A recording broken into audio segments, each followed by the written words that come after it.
बातमीनंतरची नागपूर हिंसाचार प्रकरणासंदर्भातील आरोपी फहीम खानच्या जामीन अर्जावर निर्णय आज येणार आहे। न्यायालयानं निकाल राखून ठेवलेला होता। मुख्य आरोपीसह 80 आरोपींचे जामीन अर्ज आलेले आहेत। नागपूर सत्र न्यायालयानं फहीम खानच्या जामीन अर्जावरती सुनावणी पूर्ण केली आहे। निकाल येईल। दोन्ही बाजूचा युक्तिवाद ऐकून घेतल्यानंतर न्यायालयानं निकाल राखून ठेवलेला आहे। तेजस मोहतुरे आपले प्रतिनिधी नागपूरहून जोडले गेलेत। तेजस, युक्तिवाद पूर्ण झालेला आहे, निकाल येण्याची प्रतीक्षा आहे। काय नेमके काय हा सर्व प्रकरण आहे आणि आजच्या निर्णयावरती नेमकी काय संकेत मिळत आहेत?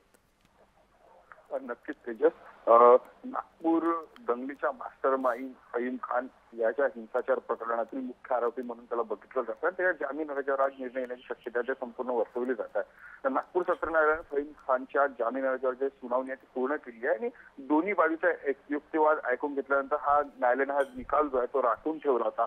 आपण जर बघितलं असेल तर या संपूर्ण दंगलीमध्ये 80 आरोपी होते। 80 आरोपींसह अर्ज जामीनाचे अर्ज ते राखून ठेवल्यात।